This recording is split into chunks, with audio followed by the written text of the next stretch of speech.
नमस्कार, मी जगदीश देशमुख. जेएम विशेषमध्ये आपल्या सगळ्यांचे स्वागत. ठाकरेंना आणखी एक दणका बसणार आहे. कोणता पाहूयात.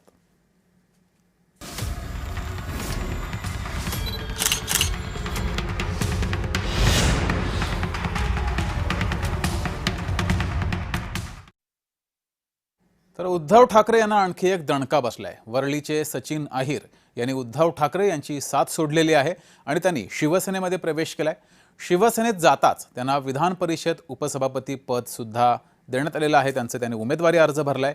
ठाकरेंचे विश्वासू अशी सचिन अहिर यांची ओळख होती, मात्र त्यांनीही उद्धव ठाकरे यांची साथ सोडली आहे.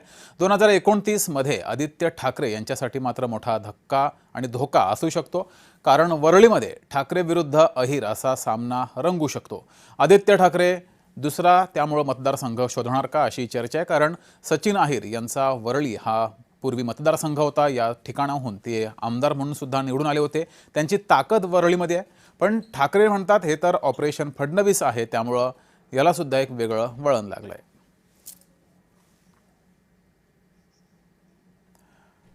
तर सचिन अहिर यांच्या पक्षप्रवेशानंतर शिंदे यांनी काय प्रतिक्रिया दिली आहे आणि त्यावर आदित्य ठाकरे यांनी काय टीका केली आहे ते पाहूयात. माझ्यासोबत त्यांनी काम करण्याचा निर्णय घेतलेला आहे.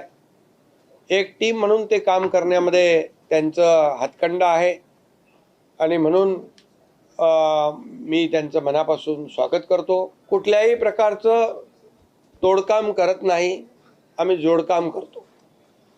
आम्ही तोडायला नाही तर जोडायला आलेलो आहे. काही लोक तुडवायला आलेत, आम्ही शिवसेना वाढवायला आलेलो आहे. ही आमची सरळ माफक भूमिका आहे. मी आदरणीय एकनाथ शिंदे साहेबांचा मनापासून आभार मानतो की खरं तर कोळशातून ज्यावेळी हिरेची चमक दिसते आणि त्यावेळी ते हिरा जवळ करण्याची संधी येते, त्यातूनच विश्व घडवण्याचं काम आपण ज्यावेळी करत असतो, त्यावेळी आदरणीय शिंदे साहेबांनी माझ्यासारख्या कार्यकर्त्याला एक उपसभापती या पदावरती मान देऊन, बहुमान देऊन, मला वाटते तळागाळातला कार्यकर्ता देखील या पदापर्यंत जाऊ शकतो हे दाखवून देण्याचं काम त्यांनी केलं. जे जवळचे लोक आहेत, ज्यांना सगळं काही मिळतं, हेच स्वतःच्या स्वार्थासाठी जे निघून जातात, हे आम्ही आता पाहत आलो. याच्यात काही नवीन नाही, धक्का बसण्यासारखं काही नाही. तसं पाहिलं तर वरळी असेल, पूर्ण शिवडी वगैरे, हा पूर्ण पट्टा हा बालेकिल्ला होता आणि अजूनही आहे. जी मतं आम्हाला मिळत आलेली आहेत, इतिहास आपण पाहिलं असेल, जे काही आधीपासून आतापर्यंत आहे, हा बालेकिल्ला अजूनही राहिलेला आहे आणि आमचं तिकडचं काम बोलतं. म्हणून कोणी येण्यानी कोणी जाण्यानी धक्का काही बसत नाही. तर सचिन अहिर यांना पक्षांतर विरोधी कायदा लागू होईल का असा प्रश्न अनेकांना पडलाय. त्याचं उत्तर नाही असं. नेमकं हे उत्तर का आहे पाहूयात. विधान परिषदेमध्ये उभाटाचे एकूण 6 आमदार आहेत. 6 पैकी केवळ एक म्हणजे सचिन अहिर यांनी पक्षांतर केलंय.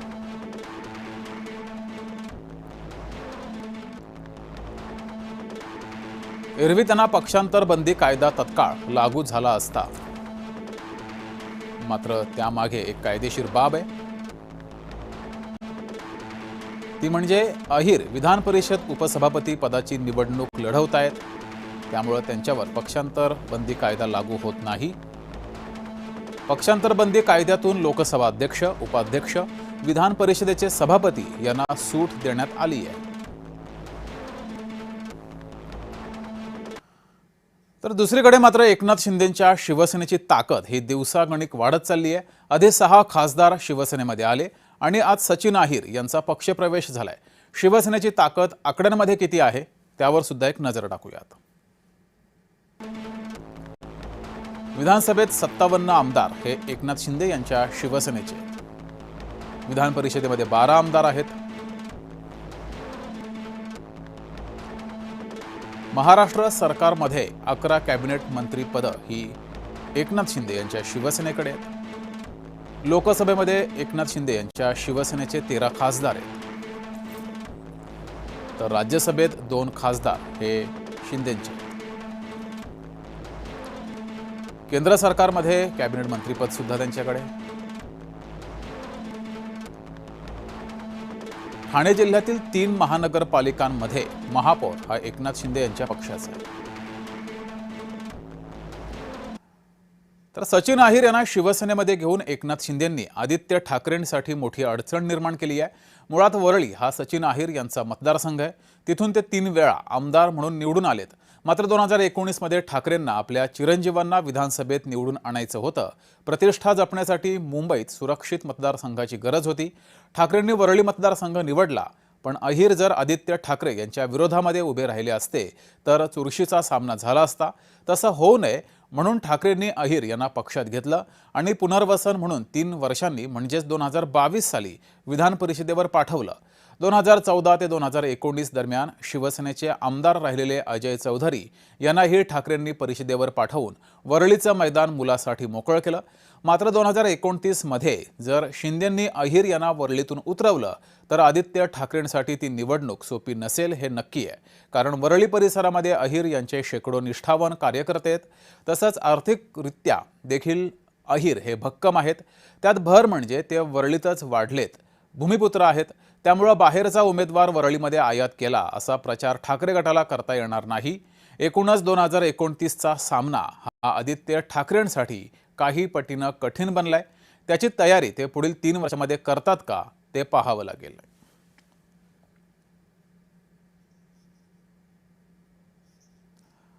तर सचिन अहिर कोण आहेत त्यावर सुद्धा एक नजर टाकूयात. 1993 मध्ये राष्ट्रीय मिल मजदूर संघापासून त्यांनी राजकीय कारकिर्दीला सुरुवात केली. सुरुवातीला ते या ठिकाणी सचिव होते, नंतर त्यांच्या अध्यक्षपदी सुद्धा निवड झाली. 1996 मध्ये महाराष्ट्र राज्य राष्ट्रीय कामगार संघाचं नेतृत्व सचिन अहिर यांनी केलंय. 1999 मध्ये राष्ट्रवादीमध्ये त्यांनी प्रवेश केला आणि पहिल्यांदा वरळीतून ते आमदार झाले.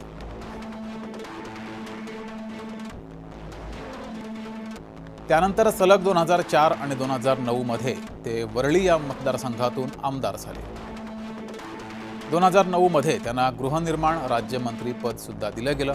ही जबाबदारी सुद्धा त्यांनी पार पाडली आहे. 26 जुलै 2019 रोजी राष्ट्रवादीतून तेव्हाच्या एकसंघ शिवसेनेत त्यांनी प्रवेश केला. 2019च्या विधानसभा निवडणुकीमध्ये आदित्य ठाकरेंसाठी त्यांनी वरळीमध्ये प्रचार केला, ज्या ठिकाणाहून ते 3 वेळा आमदार म्हणून निवडून आले होते. 2022 मध्ये मवियाकडून त्यांना विधान परिषदेवर पाठवलं गेलं. 2022 पासून विधान परिषदेचे आमदार आहेत. 2024च्या लोकसभा निवडणुकीत ठाकरेंकडून पुण्याची जबाबदारी ही सचिन अहिर यांच्याकडे देण्यात आली होती.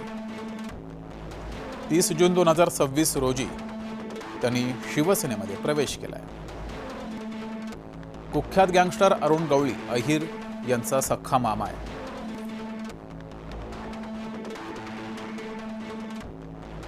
अहिर यांच्या संकल्प प्रतिष्ठानची दहीहंडी ही प्रसिद्ध आहे. वरळी भागावर मजबूत पकड सचिन अहिर यांची आहे. शेकडो कार्यकर्त्यांची फौज त्यांची वरळीमध्ये आहे. तर एकनाथ शिंदे यांच्याकडे इतकी इन्कमिंग का सुरू आहे? काय असे गुण आहेत शिंदेंमध्ये? पाहूयात. तळागाळातले संपर्क. सामान्य कार्यकर्त्यांपासून राजकीय प्रवास सुरू केल्यामुळं शेकडो कार्यकर्त्यांसोबत त्यांचा संपर्क आहे आणि शेवटच्या कार्यकर्त्यांपर्यंत सुद्धा त्यांचा संपर्क आहे. ते स्वतः एक सामान्य कार्यकर्ते होते. संघटन कौशल्य त्यांच्याकडे आहे. कार्यकर्ते आणि लोकप्रतिनिधींना एकत्र ठेवण्याची क्षमता ही एकनाथ शिंदे यांच्याकडे आहे. जनसंपर्क त्यांचा दांडगा आहे. मतदारसंघातील लोकांशी सातत्यानं संपर्क ठेवण्याची शैली हे एकनाथ शिंदे यांचा आणखी एक राजकीय गुण आहे.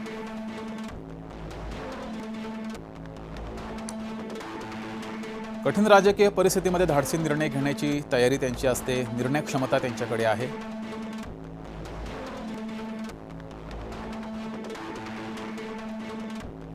संयमी स्वभाव आहे. गेल्या 4 वर्षात उद्धव ठाकरेंवर एकदाही खालच्या पातळीची टीका त्यांनी केली नाही.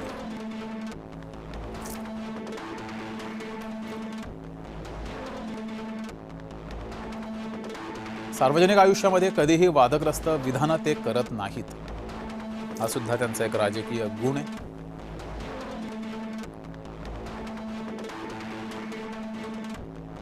प्रशासकीय अनुभव दांडगा आहे. मंत्री, मुख्यमंत्री आणि उपमुख्यमंत्री म्हणून विविध खात्यांचा त्यांना अनुभव आहे. त्यामुळं प्रशासकीय अनुभव त्यांच्या पाठीशी आहे.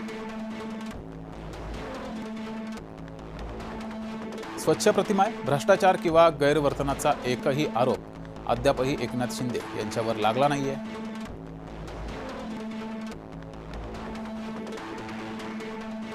कुणाशीही सहज बोलतात, लोकांमध्ये मिसळतात, अशी त्यांची प्रतिमा आहे.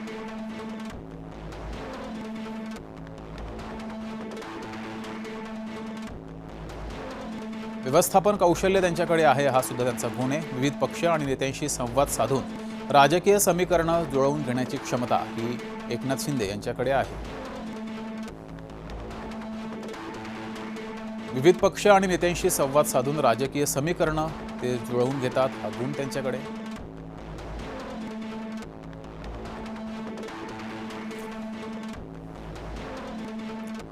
परिश्रमशीलता हा सुद्धा एक गुण त्यांच्याकडे आहे. दीर्घकाळ संघटना आणि प्रशासनात सक्रिय राहून काम करण्याची कार्यशैली त्यांची आहे.